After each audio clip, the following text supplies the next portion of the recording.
Press media మిత్రులకు నమస్కారం. 10 సంవత్సరాలు బీఆర్ఎస్ పార్టీ అధికారంలో ఉండి మరి కింది స్థాయి నుండి పై స్థాయి వరకు అన్ని విధాలుగా అక్రమాలు చేసుకుంటూ మరి ప్రజలను ఎంతో మోసం చేస్తేనే మరి ప్రజలు గమనించి వాళ్ళకు ప్రతిపక్ష హోదా కల్పించిళ్ళు. మరి వారు ఇప్పటికీ కూడా ప్రతిపక్ష హోదాలో ఉన్నా కూడా ఇప్పటికీ కూడా వాళ్ళు అధికార పక్షంలో ఉన్నాం అనుకొని అప్పుడు ఎట్లా చేసిల్లో ఇప్పుడు కూడా అట్లా చేస్తే నడుస్తుంది అని ఇష్టారాజ్యంగా ప్రతి బీఆర్ఎస్ నాయకులు అట్లా ప్రవర్తిస్తున్నారు. మరి నిన్నటికి నిన్న కాంగ్రెస్ పార్టీ ప్రతిష్టాత్మకంగా తీసుకున్న ఇందిరమ్మ ఇళ్ళు ఏవైతున్నాయో మరి పేద ప్రజలకు ప్రతి ఇంటికి ప్రతి మనిషికి ఇల్లు ఉండాలి.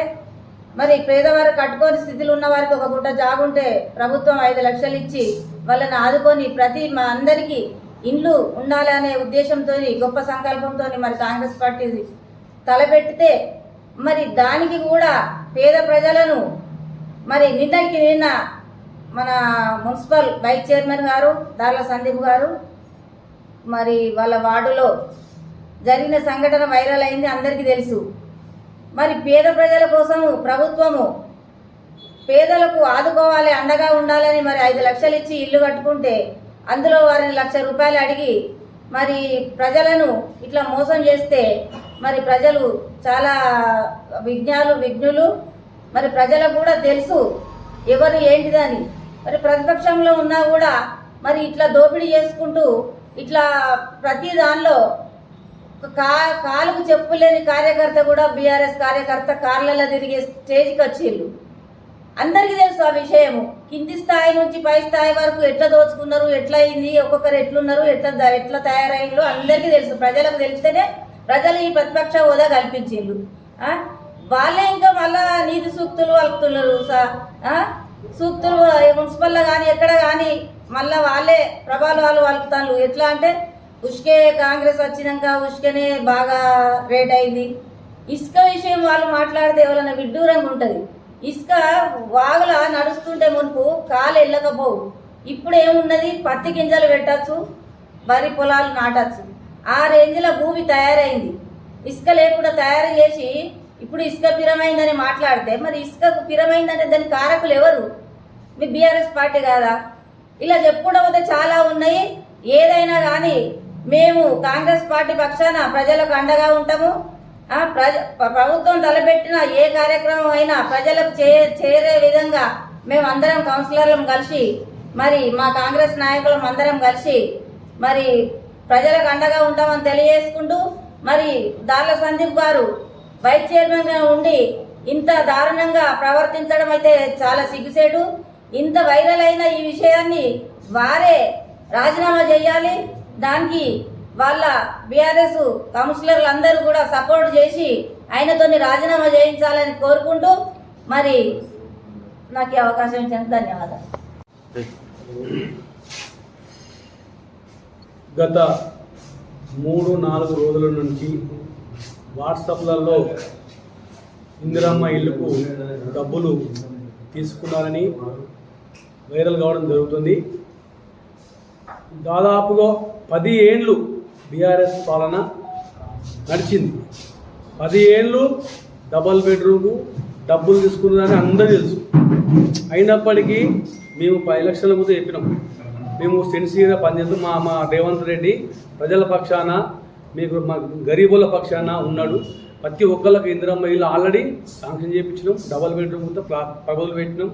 ఇలా రాజీవ్ యువ లోన్స్ కూడా అయుత ప్రభుత్వం పెట్టినాం. అన్ని రకాల మేము మా రేవంత్ రెడ్డి గారు ముఖ్యమంత్రి గారు మా గరీబోళ్ళు అని లేకుండా అందరికీ మన గవర్నమెంట్ ఫలాలు అందాలని చెప్పి చేస్తే మొన్నటి రోజున కూడా బీఆర్ఎస్ వాళ్ళు మా వార్డులలో మేమే ఇందిరమ్మ ఇల్లు ఓపెనింగ్ చేసుకుంటాం అని చెప్పి కమిషనర్ కలుపుకొని మా అవ్వలు తెలియకుండా ప్రతి ఒక్క వాడకట్ల ఒక ఇల్లు ఓపెనింగ్ చేసారు.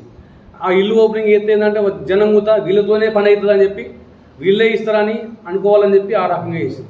ఓపెనింగ్ చేసారు. ఓకే, ఎవరైతే మా ఇందిరమ్మ ఇల్లు ఇస్తారు కదా ఇదంతా ఊపున్నాం. దానివలన ఈ జనంకు తెలియకపోతే వాళ్ళని కలుపుతారు. కలవడం వలన వీళ్ళు పోయి డబ్బులు ఇస్తేనే చేస్తామని చెప్పి ఈ రకంగా డబ్బులు డిమాండ్ చేసుకుంటూ ఈ రకంగా ముందుకు పోతున్నారు. ఇప్పుడు మీ ఇవరిదాకా మీ అధికారం ఉంది అని మీరు ఇప్పటిదాకా తీసుకున్నారు. ఇప్పటికి కూడా మీ అధికారం ఉందని మీరు అదే మబ్బులో ఉన్నారు. కానీ మీ అధికారం పోయిందని గుర్తు చేస్తున్నాం. మళ్ళొకటి, ఎక్కడ ఏమి వినబడ్డా, ఎక్కడ లంచం వినబడ్డా, డబ్బులు వినబడ్డా మా కాంగ్రెస్ పార్టీ మొత్తం ఊరుకోదు. మీ ఎంబడివాడు ఉంటుంది కంపల్సరిగా. మా రేవంత్ రెడ్డి ₹1 లేకుండా అందరికి గరీబ్ వాళ్ళకు ఇండ్లు ఇవ్వడమే ఉద్దేశంగా, ప్రతి వ్యక్తి కిరాయి లేకుండా సొంత ఇంట్లో ఉండడమే ఉద్దేశంగా పెట్టుకొని ఈ కార్యక్రమం మొదలుపెట్టిండు. మీరు కూడా నిస్వార్థంగా రూపాయలు లేకుండా ₹1 లంచం తీసుకుండా పనిచేయండి. మేము కూడా సపోర్ట్ ఇస్తాం. కానీ మాత్రం డబ్బులు తీసుకుని మాత్రం మీ కాంగ్రెస్ పార్టీ పక్షాన అసలుగా ఊపమని తెలియజేస్తాం. నిన్న మొదటి వాట్సాప్లో వైరల్ అవుతున్న వైస్ చైర్మన్ గారి భాగవతం. ఒక మున్సిపల్ వైస్ చైర్మన్ నుండి ప్రజల దగ్గర ఇందిరమ్మ ఇల్లు వాళ్ళు డబుల్ బెడ్రూమ్లు ఇచ్చి అన్న దోచుకున్నారు. వాళ్ళు అన్నీ అమ్ముకున్నారు. పేద పల్లెకి ఇవ్వలేకుండా మొత్తం అమ్మేసిండు. దాంతో పాటు ఈ వార్డుల ఏదైతే ఆయన వార్డుల బిఎన్ఆర్ ఉండేవో అవన్నీ రిజిస్ట్రేషన్ కోసం ఒక్కో దగ్గర 30-40 తీసుకున్నారు. ఇట్లా ప్రతిసారి అవినీతి పాల్గొంటా మొన్న ఎలక్షన్ గెలిచిండు. పైసలు బాగా పెట్టి గెలిచిండు. ఇది వీళ్ళందరూ కౌన్సిలర్ అందరూ ఎవరైతే ఇప్పుడు 27 మంది కౌన్సిలర్ గెలిచిండు. ఈ 27 మంది కౌన్సిలర్ను కేటీఆర్ ఆంబోతులు లెక్క ఊరు విడిచిపెట్టిండు. వీళ్ళు ఇదే పని ఉన్నారు. గెలిచినాం కాబట్టి పైసలు ఎట్లా గెలిచినా అట్లా వసూలు చేయాలని చెప్పి ప్రజల దగ్గర రోజు చేస్తుండ్రు. ప్రజలు గమనించాలి. ఎందుకంటే మేము ఇందిరమ్మ కమిటీ అలా కౌన్సిలర్కి ఎంత బాధ్యత ఉంటుందో అక్కడ ఇందిరమ్మ కమిటీ ఉంటుంది. వాళ్ళకు అంత బాధ్యత ఉంటుంది. ఇలా ఒక్కరితో కాదు అది. మీరు ఎవ్వరు సుతా మేము సిరిసిల్ల ప్రజలు చెప్తున్నాం. కౌన్సిలర్ ఎవరు అడిగినా పైసలు లేకుండా బీఆర్ఎస్ కౌన్సిలర్లు ఎవరు పైసలు అడిగినా ఇవ్వద్దు. ఎందుకంటే అది ఇందిరమ్మ కమిటీ. దానికి చైర్మన్గా కలెక్టర్ గారు ఉంటారు. దానిలో ఇందిరమ్మ కమిటీ ఉంటుంది. దాని తర్వాత కౌన్సిలర్తో బాధ్యత ఉంటుంది. అంతే తప్ప వాళ్ళ బాధ్యత ఏం లేదు. చైర్మన్ కలెక్టర్ కాబట్టి దాని తర్వాత ఇందిరమ్మ కమిటీ తర్వాత కౌన్సిలర్ కాబట్టి మీరు ఎవరు పైసలు ఇవ్వద్దు. ఇంతకుముందు దార సందీప్ ద్వారా ఎవరైనా మోసపోయి ఉంటే గతంలో పైసలు ఇచ్చి ఉంటే డబుల్ బెడ్రూమ్లో కానీ ఇంకా వేరే దగ్గర కానీ పైసలు ఇచ్చి ఉంటే వాళ్ళందరూ సంప్రదించాలి. మేము తప్పకుండా వాళ్ళకు మా తరపు నుంచి వెళ్ళి వాళ్ళకు కొట్లాడి మీ పైసలు మీకు ఇప్పిస్తాం. ఎవరు బాధ్యతలున్నా దార సందీప్ ఎవరు బాధ్యతలున్నా మాకు వచ్చి కలవాలని చెప్పి సందర్భంగా కోరుతున్నాం.